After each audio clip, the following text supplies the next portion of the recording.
اکتوبر 2015 CIA head quarter Virginia جان برینین کو ایک انجان نمبر سے کال آتی ہے۔ کال کرنے والا کوئی بچہ معلوم ہوتا ہے جس نے جان کو بتایا اس نے CIA کے سارے سسٹم کو ہیک کر لیا ہے۔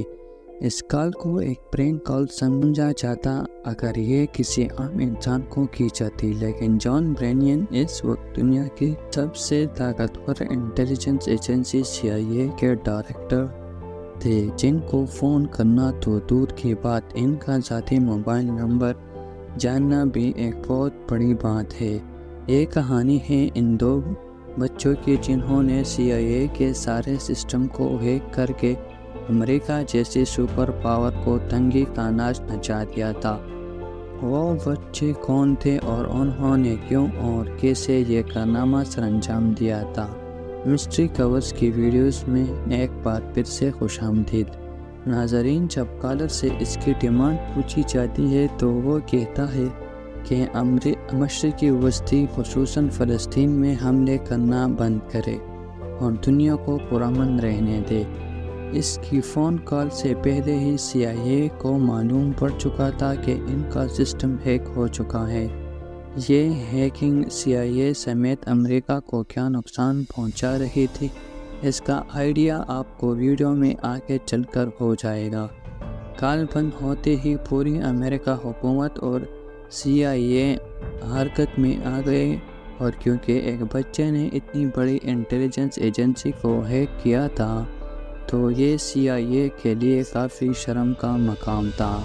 آپ کو یہاں بتاتا چلے کہ CIA کی انٹیلیجنس صرف اسی میں اپنا ہار مانتی ہے اگر ان کی صرف شناخت ظاہر ہو جائے۔ یہاں تک کہ لنگی ورجینیا میں CIA ہیڈ کوارٹرز کے اندر ایک اسٹار باکس ایک برانچ ہے جو افسران کو جن کپوں میں کافی دیتی ہے ان پر کوئی لوگو نہیں ہوتا اور نہ ہی کسی ایجنٹ کا نام لکھا ہوتا ہے۔ اس کی وجہ یہ ہے کہ ان کپوں کو ٹریس کر کے ایجنٹس تک نہ پہنچا جا سکے۔ اب آپ آئیڈیا لگا لے کہ جو CIA چھوٹی چھوٹی چیزوں میں اتنی احتیاط کرتی ہے، اس کے لیے ان کا سسٹم ہیک ہو جانا کتنی بڑی بات ہوگی۔ تحقیقات شروع ہوئی تو معلوم ہوا کہ یہ کال امریکہ سے میلوں دور انگلینڈ کے شہر لیسٹر شائر سے ایک 15 سال کے بچے نے کی تھی۔ یہ بچہ خود کو کریکا کہتا تھا اور اس نے ایک ہیکنگ کمیونٹی بنا رکھی تھی جس کا نام کریکرز ود ایٹیٹیوڈ تھا، پر اس نے CIA کو ہیک کیسے اور کیوں کیا تھا اس کے بارے میں جاننے کے لیے ہمیں تھوڑا اور پیچھے 2008 میں جانا پڑے گا، جہاں سے کہانی کی شروعات ہوتی ہے۔ 2008 میں امریکہ کی ریاست ورجینیا میں ایک دوسرا لڑکا تھا جس کی پہچان ڈیفالٹ کے نام سے ہوتی ہے اور یہ ویڈیو گیمز کا بہت شوقین تھا۔ اس نے ویڈیو گیمز میں جیتنے کے لیے گیمز کی پروگرامنگ میں گھس کر کچھ تبدیلیاں شروع کر دیے اور وہ آن لائن گیم جیسے کاؤنٹر اسٹرائک کو اپنے حساب سے تبدیل کرتا اور اس کے رول کو بدل کر بڑی آسانی سے گیم جیت جاتا، یعنی کہ وہ چیٹس بناتا تھا، وہ چیزوں کو اپنے حساب سے چلانے لگا، اور یہ سب کچھ اس نے انٹرنیٹ سے ہی سیکھا تھا۔ ڈیفالٹ نامی لڑکی کو اس سب کے تحریر انانومس نامی ہیکنگ گروپ سے ملی تھی جو کہ 2008 میں کافی مشہور ہو چکا تھا۔ انانومس گروپ اس وقت اکثر نیوز کے ہیڈ لائنز بناتا تھا۔ یہ گروپ اپنی آواز اٹھانے کے لیے بڑی بڑی ویب سائٹ ہیک کرتا اور ان پر اپنی مرضی کا پیغام لکھ دیتا تھا۔ یہ سب کچھ دیکھ کر ڈیفالٹ انانومس سے کافی متاثر ہوا اور پھر اس نے بھی ہیکنگ کی دنیا میں قدم بڑھانا شروع کر دیا۔ ڈیفالٹ نے آہستہ آہستہ چھوٹی موٹی ویب سائٹ ہیک کرنا شروع کر دیے، لیکن وہ کچھ بڑا کرنا چاہتا تھا جس کے لیے اسے بھی کسی ہیکنگ گروپ کی ضرورت تھی۔ لہٰذا ڈیفالٹ NNSEEK نام کے ایک ہیکنگ گروپ میں شامل ہو گیا۔ یہ گروپ پہلے بھی کئی ویب سائٹ ہیک کر چکا تھا، لیکن یہ ہیکنگ زیادہ تر سیاسی مقاصد کے لیے کی جاتی۔ NNSEEK گروپ بوٹ کا استعمال کرتا تھا، یعنی وہ انٹرنیٹ پر وائرس بنا کر پھیلاتے، اور جیسے بھی کمپیوٹر میں وہ وائرس جاتا وہ NNSEEK کے کنٹرول میں آ جاتا۔ وہ تمام کمپیوٹر جن میں وائرس ہوتا ہے انہیں بوٹ، جبکہ کمپیوٹر کے اس پورے نیٹ ورک کو بوٹ نیٹ کہتے ہیں، کیونکہ NNSEEK کا ممبر ہونے کی وجہ سے ڈیفالٹ کے پاس بھی اس بوٹ نیٹ کا ایکسس تھا، اور اس نے دیکھا کہ اس بوٹ نیٹ میں ایک کمپیوٹر ایسا ہے جو کینیڈا کے ایک میڈیکل کالج کا تھا۔ ڈیفالٹ نے اس کمپیوٹر پر تھوڑی سی محنت کی اور اس میڈیکل کالج کے مالیاتی ریکارڈ تک رسائی حاصل کر لی۔ اس نے دیکھا کہ اسکول نے $9 ملین سے زیادہ کی رقم طلباء سے اپنی وصول کرنی تھی، اور یہ سارا ریکارڈ اب ڈیفالٹ کے پاس آ چکی تھی، جو کہ اس نے کالج کے کمپیوٹر سے ڈیلیٹ کر دی، اور ڈیفالٹ کی پہلی ہیکنگ کامیاب ہو چکی تھی۔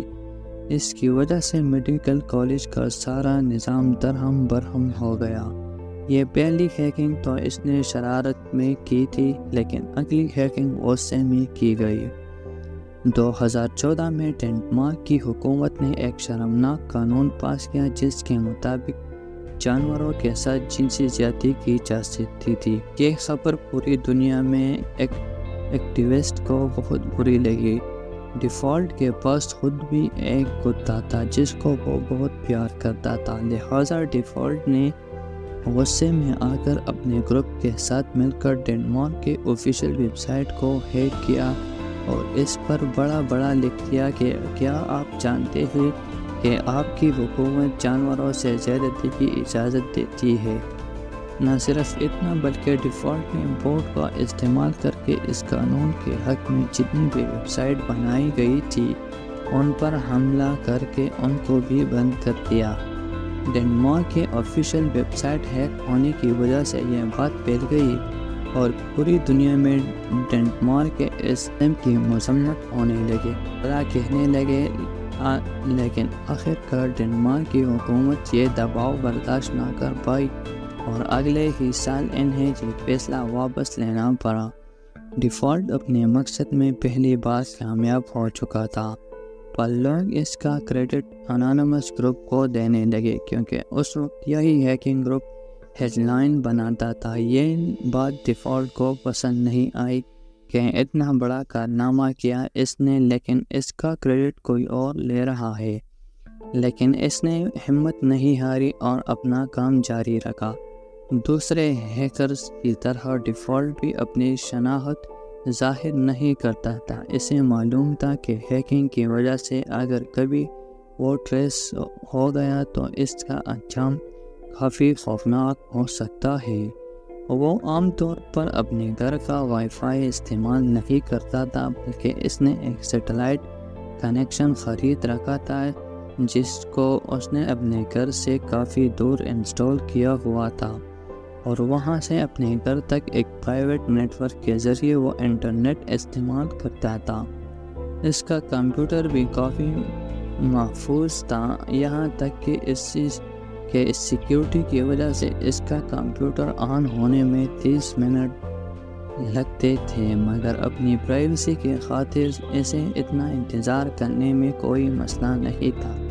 خیر، ابھی تک اس نے اس کہانی کے صرف 2 کرداروں کے بارے میں جانا ہے، ایک ہے کریکا جو کہ انگلینڈ میں اور دوسرا ڈیفالٹ جو USA میں رہتا تھا۔ 2013 میں پہلے یہ ایک دوسروں کو نہیں جانتے تھے، پر ایک واقعہ ہوا جس کی وجہ سے یہ دونوں ایک ہو گئے۔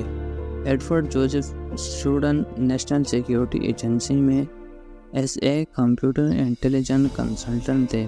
ایک امریکی حکومت پروجیکٹ پر کام کرتے وقت ان کو یہ معلوم ہو گیا کہ CIA ہر انٹرنیٹ یوزر کا ڈیٹا، اس کے پرائیویٹ معلومات اپنے پاس رازداری سے رکھتے ہیں اور پھر اسے اپنے مقاصد کے لیے استعمال کرتے ہیں۔ جبکہ یوزر کو اس بات کا علم نہیں ہوتا۔ ایڈورڈ CIA کے اسرار سے پردہ اٹھانا چاہتے تھے، مگر دوسری طرف انہیں یہ ڈر بھی تھا کہ امریکہ میں رہتے ہوئے یہ کام نہیں کیا جا سکتا۔ یا تو انہیں مار دیا جائے گا یا پھر سیکرٹ انفارمیشن لیک کرنے کے جرم میں انہیں جیل بھیج دیا جائے گا۔ اس لیے ایڈورڈز نے چھٹی لی اور ہانگ کانگ چلے گئے، جہاں انہوں نے ایک جرنلسٹ کے سامنے امریکہ کے سارے سیکرٹ کو دنیا کے سامنے کھول کر رکھ دیا۔ یہ خبر لیک ہوتے ہی پوری دنیا میں تہلکہ مچ گئی۔ لوگوں میں غصہ پایا جانے لگا کہ ان کا ڈیٹا ان کے اجازت کے بغیر استعمال ہو رہا ہے اور ان کے نقل و حرکت پر پل پل نظر رکھی جا رہی ہے۔ اسی بات پر رد عمل کے طور پر ڈیفالٹ اور کریکا کا آپس میں رابطہ ہوا۔ دونوں نے امریکی حکومت اور CIA کو سبق سکھانے کا فیصلہ کر لیا، اور وہ CIA کو احساس دلانا چاہتے تھے کہ لوگوں کی پرسنل معلومات جب لیک ہوتی ہے تو کیسا محسوس ہوتا ہے۔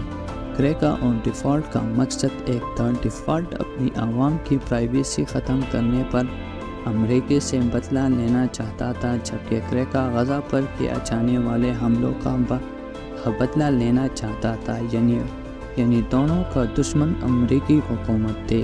سب سے پہلے انہوں نے امریکہ نیشنل انٹیلیجنس ایجنسی کے ڈائریکٹر جیمز کیپلر کا فون نمبر پبلک کر دیا، اور کسی کو بھی صرف گوگل کرنے سے ان کا فون نمبر مل جاتا۔ اب وہ کسی اور ہائی پروفائل آدمی کو ہیک کرنا چاہتے تھے، اور انہوں نے CIA کے ڈائریکٹر جان برینین کو ہیک کرنے کا مشن سنبھال لیا۔ کریکا نے انٹرنیٹ پر جان کے بارے میں سرچ کرنا شروع کیا تو اس کا ایک پبلک فون نمبر سامنے آیا۔ اس نے دیکھا کہ وہ نمبر ویریزونا کا تھا، جو کہ ایک امریکی موبائل آپریٹر ہے۔